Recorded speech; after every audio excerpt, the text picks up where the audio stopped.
guys, saya sekarang berada di Jakarta, tepatnya berada di Kota Tua, dan di belakang saya ini adalah kantor gubernur di masa penjajahan Belanda, di mana Jakarta itu masih disebut sebagai Batavia.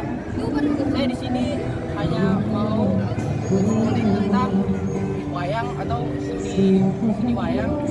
Nah, sebelum kita mengulik lebih lanjut, perkenalkan nama saya Mitra Manasawaki dengan NPM 2222 338, mahasiswa Gunadarma.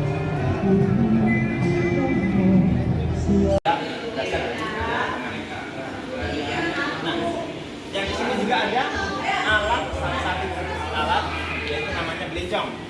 Nah, fungsinya sendiri adalah sebagai sumber cahaya. Jadi memang dahulunya ketika melihat wayang yang dilihat hanya bayangannya. Maka dari itu tambah cahaya, sumber cahaya untuk menentukan bayangannya. Pewayangan. Jadi memang di dalam pewayangan sendiri ada sosoknya para dewa, ada juga sosoknya para buto, ada juga sosoknya para raja-raja, ada juga sosoknya para ksatria Pandawa V, dan ada juga tokohnya Punokawan, Paskawan. Kalau tadi kan itu kan wayang artis ya Pak, ini terbuatnya memang dari kardus atau ada potongan juga ya? Nah Pak, saya mau tanya seperti yang tadi Bapak ceritakan ke teman saya tentang wayang golek, terus wayang kulit. Nah kalau untuk wayang gimana? Ya, jadi memang kita sudah berada di gedung berikutnya, karena memang di awal tadi di gedung yang pertama memang jenisnya mungkin yang kebanyakan wayang kulit, wayang golek, cerita kisah dari Ramayana maupun kisah Barata. Nah, yang sekarang di mana kita tinggal ini mungkin jenisnya hampir sama, wayang kulit, tapi di sini memiliki cerita yang lain, cerita yang berbeda. Nah, di mana di sini di belakang kita bisa dilihat di sini adalah jenis wayang madya. Nah, wayang madya, ataupun yang di sana ada wayang kulit gedok. Kalau wayang itu ceritanya Ya, jadi memang untuk wayang madya ini ceritanya biasanya bersumber dari kisah-kisah kerajaan yang ada di tanah Jawa. Jadi memang dahulunya juga banyak Pulau Jawa terkenal juga tentang kerajaan-kerajaannya. Nah, di Jawa sendiri bisa dijadikan cerita berkelanjutan dari kisah Ramayana, Mahabharata, kemudian berlanjut ke kisah kerajaan yang ada di tanah Jawa. Wayang madya juga. Kemudian di sini ada juga wayang kulit dari Bali. Nah, seperti yang di awal tadi, wayang kulit dari Bali sedikit memiliki perbedaan kalau bisa dilihat, di mana bentuk face-nya, mukanya sedikit berbeda dengan wayang kulit yang ada di Jawa Tengah.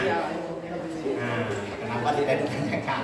Oke, nah jadi di sini yang mendasarinya adalah tadi yang ada di Jawa khususnya, yang memang bisa dikatakan wajahnya sedikit abstrak.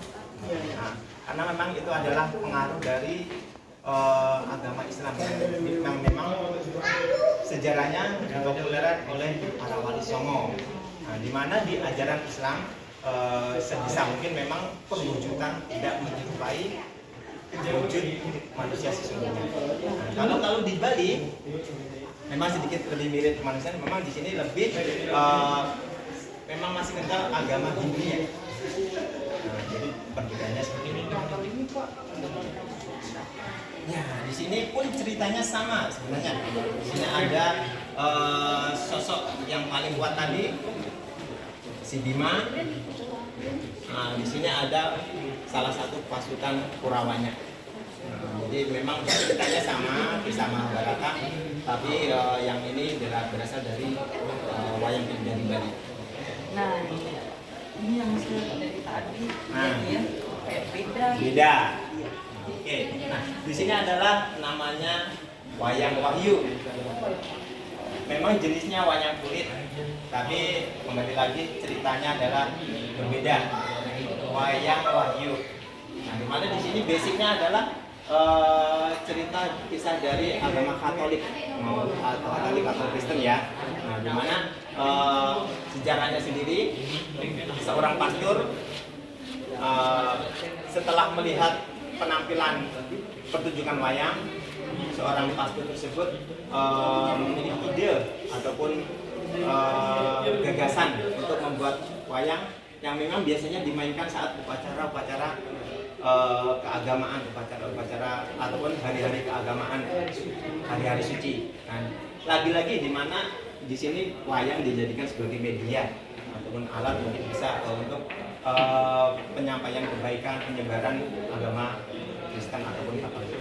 Terima kasih ya Pak Nah, atas gagasan yang baru saya terima. oke, siap.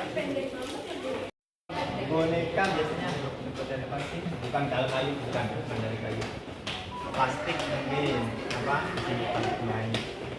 Bahannya ya. Nah, untuk yang ini wayang apa? Si Unyil ini, boneka Unyil.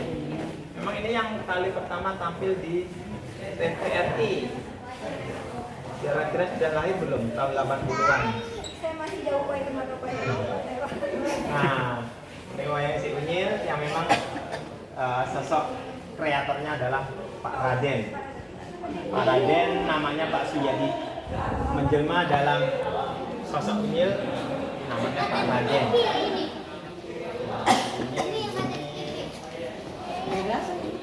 Itu tokoh utama dia Pak. Utamanya. Kalau yang sekarang laptop si Unyil.